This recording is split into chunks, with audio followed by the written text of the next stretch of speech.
Noticiario Latinoamericano de Riesgos. El noticiero que te mantiene actualizado sobre los temas de prevención de lavado de dinero, prevención de fraude y riesgos operativos en Latinoamérica. En este noticiero encontrará análisis, opinión, estudio de casos y soluciones reales a los problemas que se enfrentan en el día a día los gerentes de riesgos de los intermediarios financieros latinoamericanos.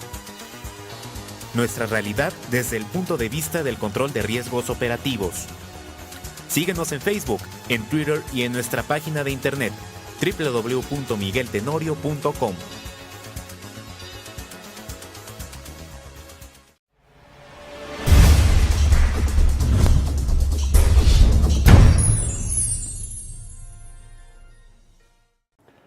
Bienvenidos a su noticiero semanal de prevención de fraude, prevención de lavado de dinero y gestión de riesgos. Esta semana tenemos algunas noticias interesantes que vamos a analizar. La primera de ellas es una noticia que proviene del Banco Mundial y es que en un esfuerzo con la Oficina de las Naciones Unidas contra la Droga y el Delito, la Interpol y las propias oficinas del Banco Mundial han presentado un informe sobre las implicaciones de la cara oculta de la piratería. Y es que recuerden que en el Golfo de Adén todavía se pueden llevar a cabo algunas operaciones de piratería por algunos grupos somalíes, quienes han entrado a hacer operaciones de secuestro de naves, de barcos de gran calado y sobre todo petroleros con la intención de pedir rescate por ellos. Y es que los enormes beneficios que han provocado este tipo de actividades han hecho que este grupo de piratas somalíes han logrado obtener como utilidad del 2005 al 2012 más de 250 o 300 millones de euros en rescates para liberar casi 180 barcos que han sido secuestrados durante este periodo de tiempo. Lo más novedoso del estudio es que intenta realizar un perfil de las organizaciones piratas y seguir el rastro del dinero. Aunque ilegal, la piratería funciona como cualquier otro negocio y tiene unos costes logísticos. Las enormes sumas de dinero conseguidas les han permitido no solo prosperar, sino desarrollar sus capacidades en tierra.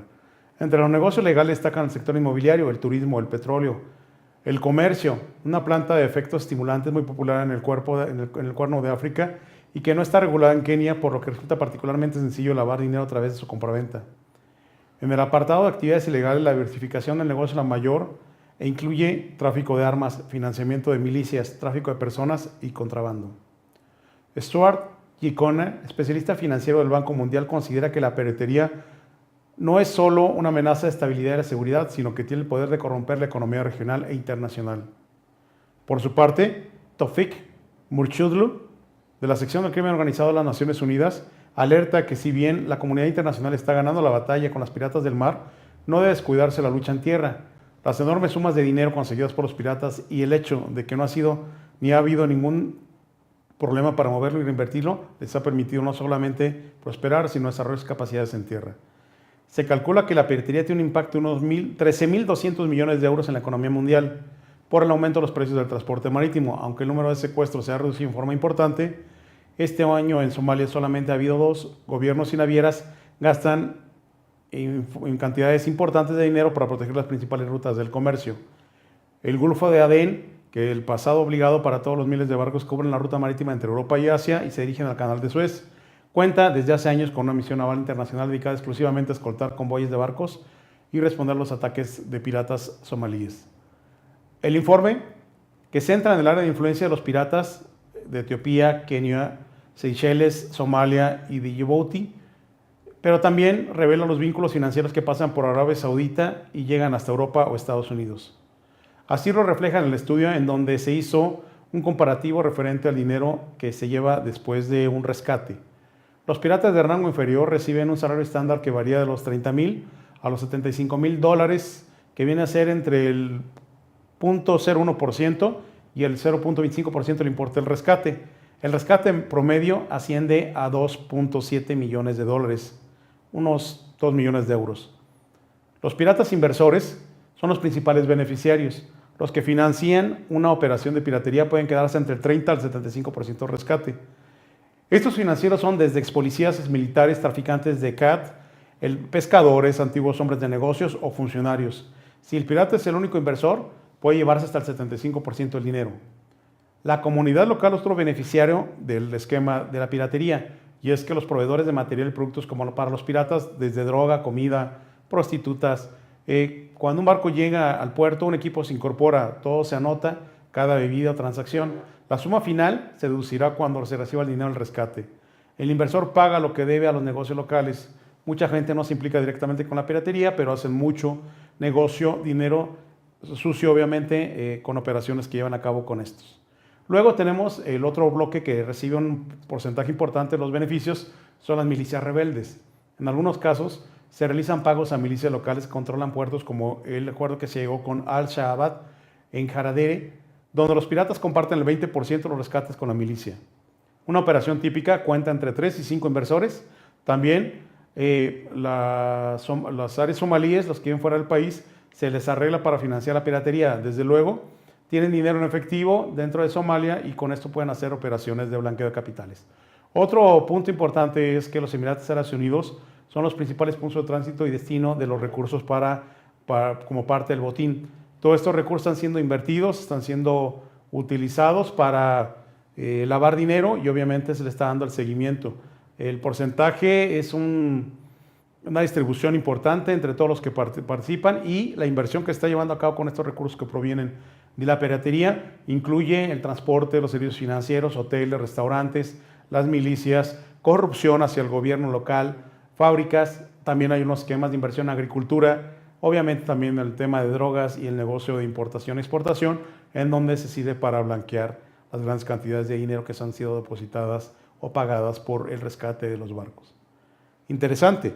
Lo más importante es que ustedes deben de tener dentro del monitoreo de los riesgos operativos también aquellas operaciones que pudiera estar llevando a cabo un grupo pirata cuando los recursos podían venir de Somalia, de los Emiratos Árabes, que no podamos tener claramente identificado de su origen y sobre todo el manejo que está teniendo o la licitud de los recursos que están siendo invertidos por este grupo de lavadores de dinero. Interesante, ¿no? Hacia dónde se están moviendo las operaciones de blanqueo de capitales en el caso de la piratería en Somalia. La inversión se está llevando en empresas reales. Tengamos más monitoreo de ello. Continuamos.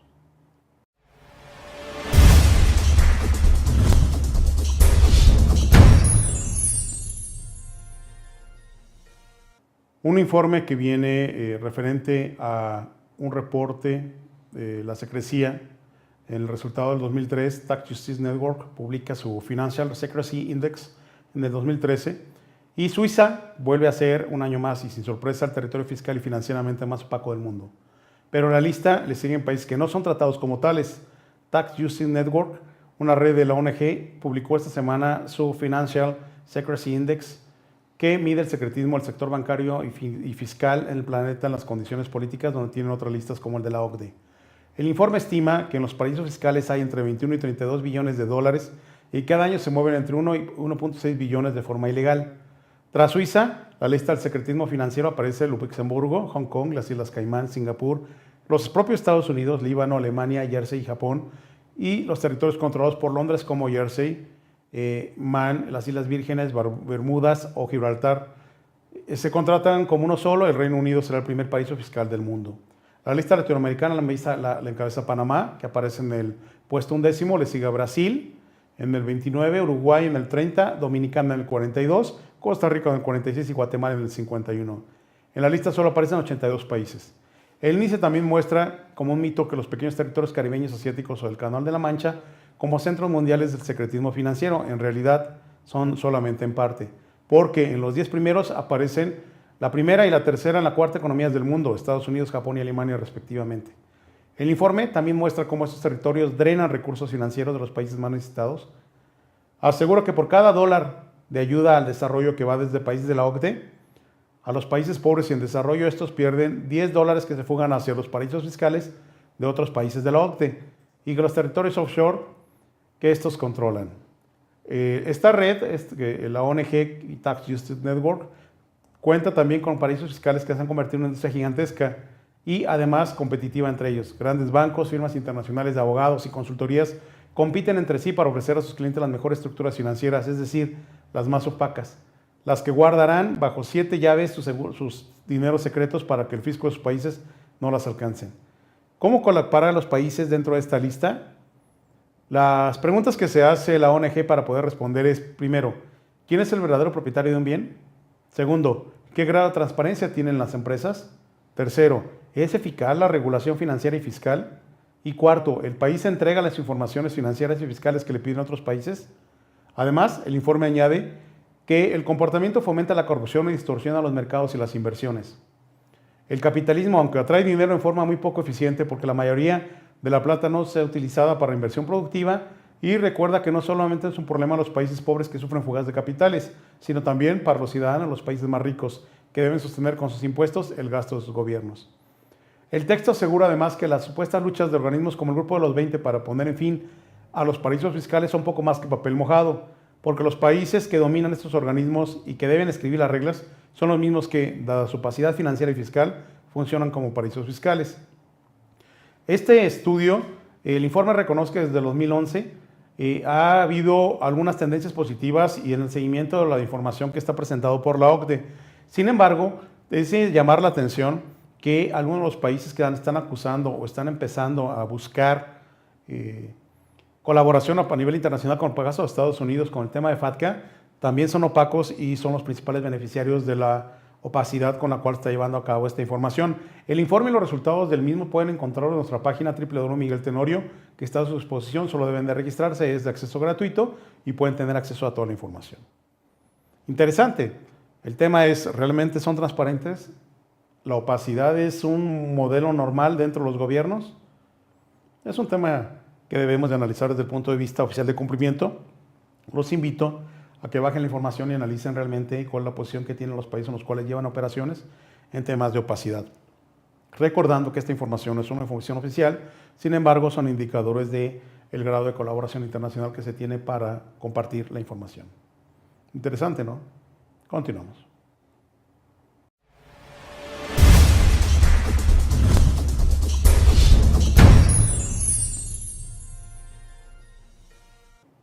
El SAT ha prorrogado el plazo que tienen las actividades vulnerables para llevar a cabo su primer informe, cuyo plazo vencía por la disposición publicada el 17 de noviembre. Y es que ante las diferentes situaciones que ha presentado el propio portal del SAT para dar de alta las actividades o para llevar a cabo los layouts y entregar la información a tiempo y forma, esto ha provocado un desfase importante en los desarrolladores, sobre todo el cumplimiento de las propias organizaciones.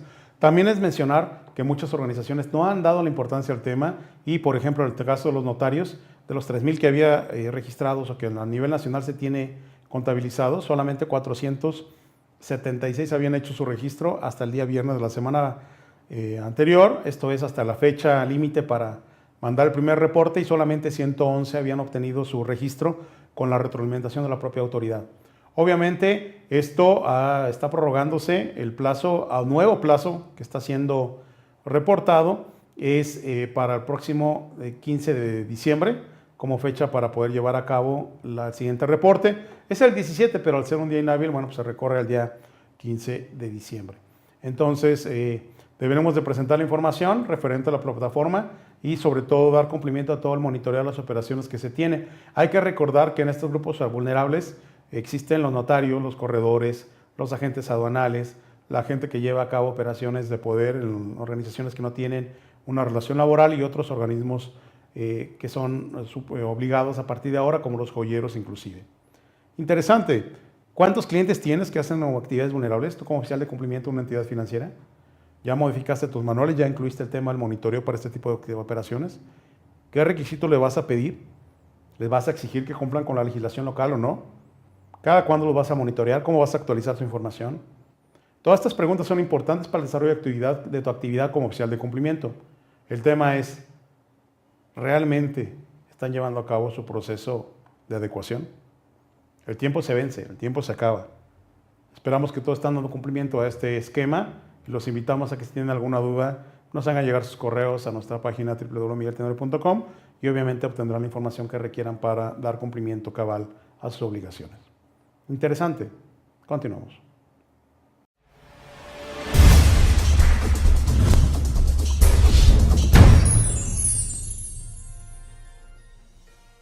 En una noticia que viene del Cono Sur, Argentina aumenta el control sobre las ventas de algunos equipos de transporte. Y es que el control sobre las ventas de los equipos 4x4, autos de alta gama y camiones por lavado de dinero, la medida también incluye a ómnibus, microbús, tractores y maquinaria agrícola y otro vehículo que tenga superior a los 350,000 pesos. El gobierno dispuso aumentar el control de la situación financiera y tributaria de las personas que compren o vendan automóviles, camiones, ómnibus, microómnibus, tractores y maquinaria agrícola o otro vehículo que tenga un valor superior a 350,000 pesos en el marco de las medidas tendientes a combatir el lavado de dinero. Los nuevos requisitos figuran en una disposición publicada en el Boletín Oficial, la disposición 446, con la firma de la Subdirectora Nacional del Registro Nacional de la Propiedad de Automotor y Créditos Prendarios, Marina Balay. La norma prevé controles para las personas físicas y jurídicas que realicen trámites ante el registro seccional, descripción inicial, transferencia, constitución o cancelación anticipada de prenda, ya sea una vez, ocasionalmente o de manera habitual, relacionada con motovehículos de 2, 3 o 4 ruedas de 300 centímetros cúbicos de cilindrado superior. La medida involucra también automóviles, camiones, ómnibus, microbuses y el monto de la operación deberá ser reportada. Todo esto con la intención de encontrar aquellas operaciones que están siendo utilizadas para fomentar el lavado de dinero y sobre todo para seguir la ruta del mismo. Interesante lo que está haciendo Argentina y otros países que ya van más avanzados en el tema. México, con la disposición que tiene en temas de monitoreo de operaciones de actividades vulnerables, también ya se suma a este esfuerzo por conocer y topar las operaciones. Inclusive en países como México hay un tope máximo equivalente a unos $17,000 de llevar a operaciones de compra-venta de vehículos en efectivo. Interesante lo que está llevando a cabo para empezar a topar las operaciones que típicamente son utilizadas para lavado de dinero a nivel internacional. Continuamos.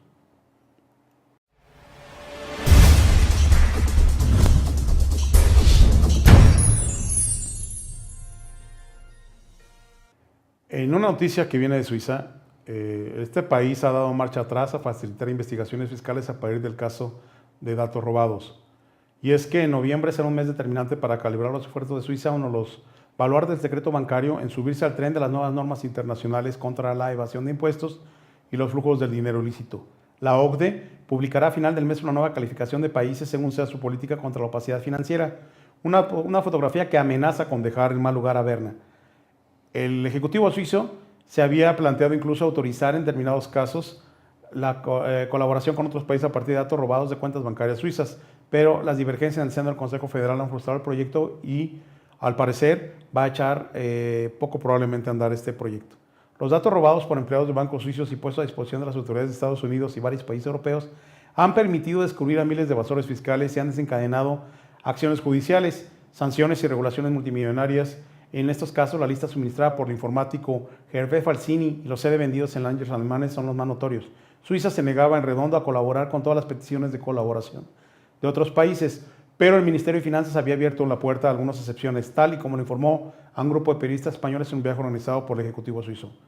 El Ministerio de Finanzas suizo también pretendía facilitar la colaboración en los países que hubiesen logrado los datos robados en forma pasiva, es decir, a través de convenios bilaterales que promueven el intercambio de datos.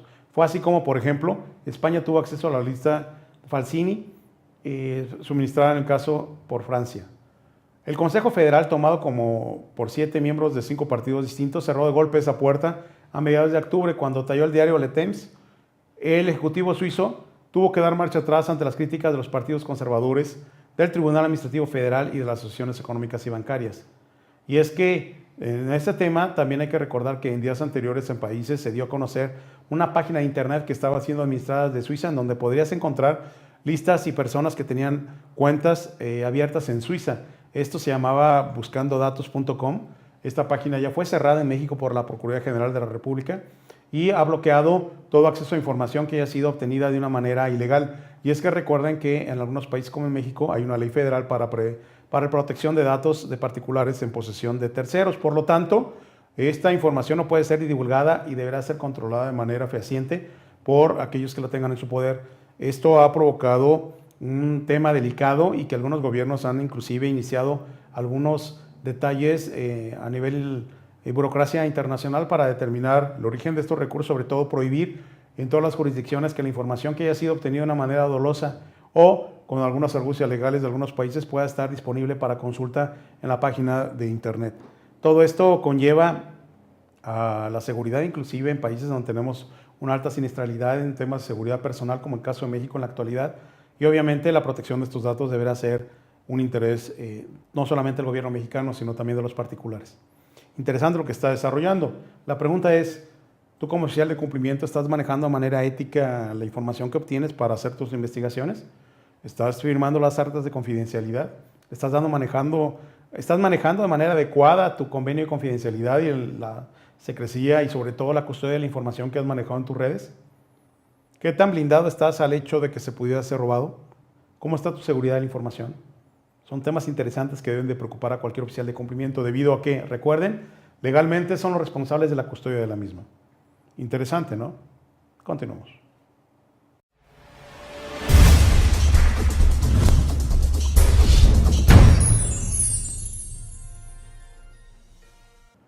En otra noticia que proviene de Europa, España, Andorra y Países Bajos en operación coordinada contra una red de lavado de dinero que está relacionada con la construcción, y es que las autoridades policiales y judiciales de España, los Países Bajos y Andorra han realizado con éxito una operación conjunta en sus respectivos países contra actividades de lavado de dinero dirigidas desde una compañía de construcción en Andorra.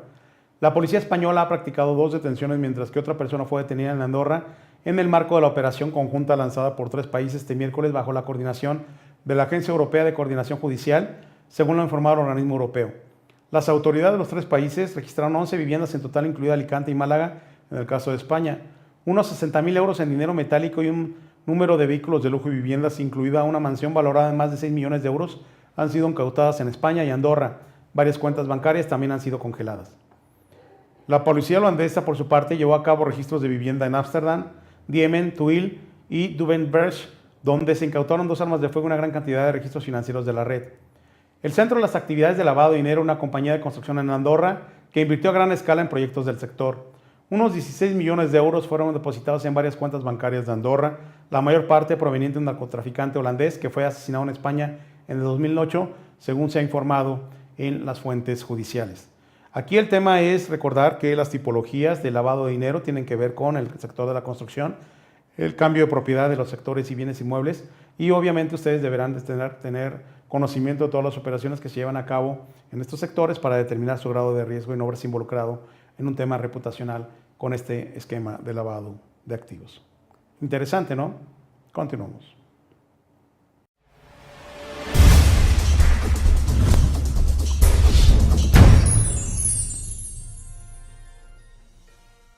Bancos suizos han cerrado cuentas de nacionales o personas originarias de Argentina y Venezuela por ser clientes de alto riesgo. Y es que los bancos suizos han decidido desprenderse de aquellos clientes más riesgosos, entre ellos los venezolanos y los argentinos, por ser considerados países de alto riesgo, muy ligados con el narcotráfico y sobre todo con la corrupción. Muchos bancos suizos están directamente echando a sus clientes argentinos que tienen al menos unos 3 millones, mientras otros lo hacen que no llegan a cuentas de 5 millones. La notificación que tienen que echarle es cerrando las cuentas y les dan un plazo de 1 mes para mudarse a otro lugar. Puede llevar a extenderse a 60 o 90 días como máximo y en su defecto encontrarán con un cheque a su nombre bajo la puerta de su casa. Por tema de confidencialidad no mandan correspondencia, sino el aviso es mediante una conversación telefónica grabada para que quede registro obviamente, y en varios casos ni siquiera se vincula con el monto de los fondos que posee el cliente, ya que la decisión reside en no atender más de los residentes de nuestro país. Según informa el diario El Cronista, se fijan los legajos de los clientes y cierran las cuentas de quienes habían dicho que el dinero era no declarado, o de quienes no saben bien a qué se dedican o quienes tienen una actividad rara. A quien tiene más de 1.5 millones de dólares, algunos bancos les dicen que las dejen de atender. A quienes tienen menos de 3 millones, entonces al cliente debe depositar el doble o irse. Ningún banco quiere ser sancionado por gobiernos como los Estados Unidos. Recuerden que ha habido multas por más de 2.000 millones en deficiencias en procesos como el caso del HSBC y el caso de Citi, que fueron más de 10.000 cuentas argentinas de clientes argentinos en Suiza que recibieron multa por 45 millones de dólares. Por lo tanto, Argentina y Suiza sellaron la semana pasada un acuerdo de intercambio de información para evitar la doble imposición sobre la renta del capital que se firmará a principios del año próximo y entrará en vigor a partir de enero de 2015. El acuerdo de intercambio de información obviamente está con la intención de evitar que en Suiza los lavadores puedan llevar a cabo su cometido. Y es que recuerden ustedes que en Argentina los temas de corrupción y el tema de evasión fiscal son 2 temas que les preocupa mucho a la unidad de análisis financiero de la Argentina y que obviamente conlleva a una responsabilidad y a llevar a cabo un monitoreo adecuado de este tipo de operaciones. Interesante, ¿no? Continuamos.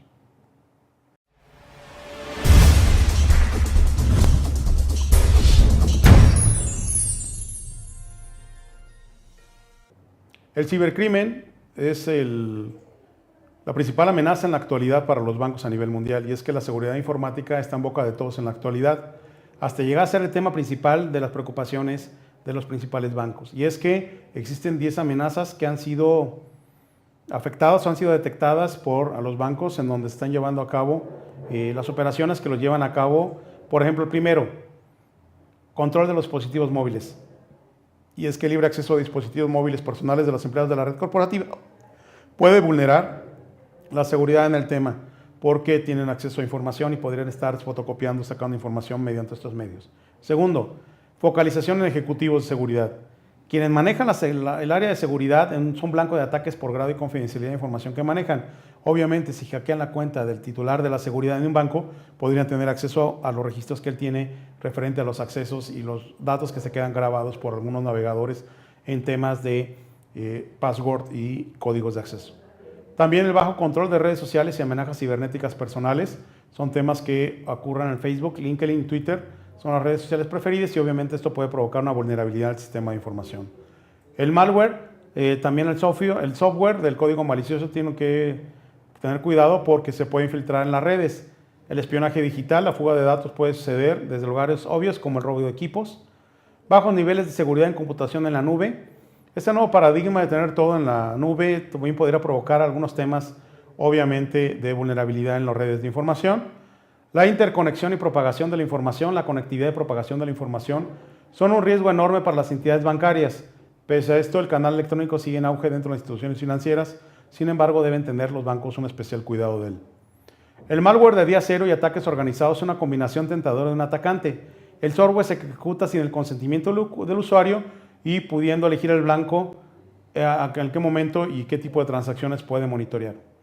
También la vulnerabilidad de la gente que le abre la puerta a una agresión cibernética también es un tema que debemos estar supervisando y obviamente bajo nivel de supervisión reglamentaria, que es lo que está provocando que los bancos tengan estas operaciones que obviamente están siendo vulnerables.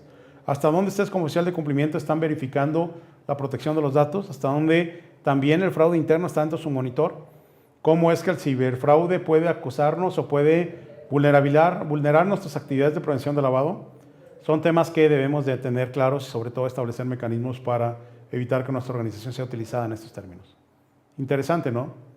Continuamos.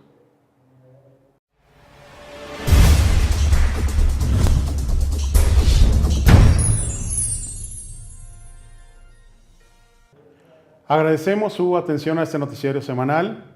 Queremos invitarlos a que se registren en nuestra página y a dar seguimiento a todas las recomendaciones que tenemos ahí.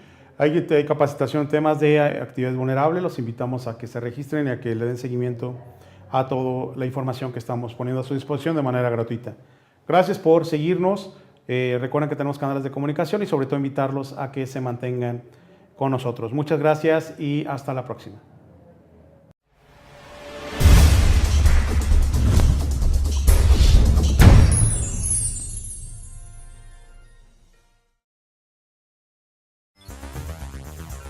Noticiario Latinoamericano de Riesgos. El noticiero que te mantiene actualizado sobre los temas de prevención de lavado de dinero, prevención de fraude y riesgos operativos en Latinoamérica. En este noticiero encontrará análisis, opinión, estudio de casos y soluciones reales a los problemas que se enfrentan en el día a día los gerentes de riesgos de los intermediarios financieros latinoamericanos. Nuestra realidad desde el punto de vista del control de riesgos operativos. Síguenos en Facebook, en Twitter y en nuestra página de internet www.migueltenorio.com.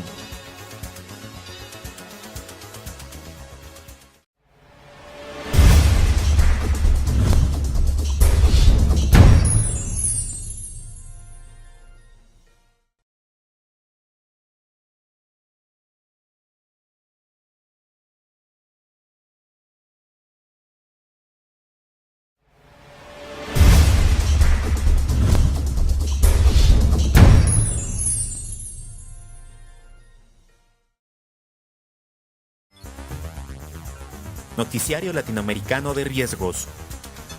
El noticiero que te mantiene actualizado sobre los temas de prevención de lavado de dinero, prevención de fraude y riesgos operativos en Latinoamérica. En este noticiero encontrará análisis, opinión, estudio de casos y soluciones reales a los problemas que se enfrentan en el día a día los gerentes de riesgos de los intermediarios financieros latinoamericanos.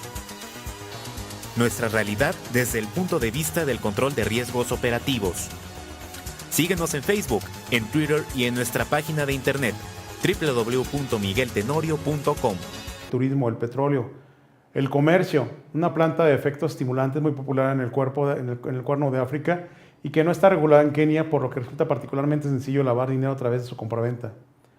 En el apartado de actividades ilegales, la diversificación del negocio es la mayor e incluye tráfico de armas, financiamiento de milicias, tráfico de personas y contrabando. Stuart Gicona, especialista financiero del Banco Mundial, considera que la piratería no es solo una amenaza de estabilidad y la seguridad, sino que tiene el poder de corromper la economía regional e internacional. Por su parte, Tofik Murchudlu, de la sección del crimen organizado de las Naciones Unidas, alerta que si bien la comunidad internacional está ganando la batalla con las piratas del mar, no debe descuidarse la lucha en tierra. Las enormes sumas de dinero conseguidas por los piratas y el hecho de que no ha sido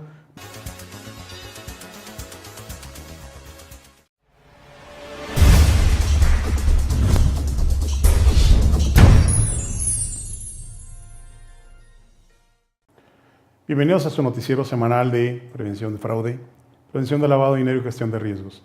Esta semana tenemos algunas noticias interesantes que vamos a analizar. La primera de ellas es una noticia que proviene del Banco Mundial y es que en un esfuerzo con la Oficina de las Naciones Unidas contra la Droga y el Delito, la Interpol y las propias oficinas del Banco Mundial han presentado un informe sobre las implicaciones de la cara oculta de la piratería. Y es que recuerden que en el Golfo de Adén todavía se pueden llevar a cabo algunas operaciones de piratería por algunos grupos somalíes, quienes ni ha habido ningún problema para moverlo y reinvertirlo, les ha permitido no solamente prosperar, sino desarrollar sus capacidades en tierra. Se calcula que la piratería tiene un impacto de unos 13.200 millones de euros en la economía mundial por el aumento de los precios del transporte marítimo. Aunque el número de secuestros se ha reducido en forma importante, este año en Somalia solamente ha habido 2 gobiernos y navieras gastan en cantidades importantes de dinero para proteger las principales rutas del comercio. El Golfo de Adén, que el pasado obligado para todos los miles de barcos que cubren la ruta marítima entre Europa y Asia y se dirigen al Canal de Suez, cuenta desde hace años con una misión naval internacional dedicada exclusivamente a escoltar convoyes de barcos y responder a los ataques de piratas somalíes. El informe, que centra en el área de influencia de los piratas de Etiopía, Kenia, Seychelles, Somalia, han entrado a hacer operaciones de secuestro de naves, de barcos de gran calado y sobre todo petroleros con la intención de pedir rescate por ellos. Y es que los enormes beneficios que han provocado este tipo de actividades han hecho que este grupo de piratas somalíes han logrado obtener como utilidad del 2005 al 2012 más de 250 o 300 millones de euros en rescates para liberar casi 180 barcos que han sido secuestrados durante este periodo de tiempo. Lo más novedoso del estudio es que intenta realizar un perfil de las organizaciones piratas y seguir el rastro del dinero. Aunque ilegal, la piratería funciona como cualquier otro negocio y tiene unos costes logísticos. Las enormes sumas de dinero conseguidas les han permitido no solo prosperar, sino desarrollar sus capacidades en tierra. Entre los negocios legales destacan el sector inmobiliario,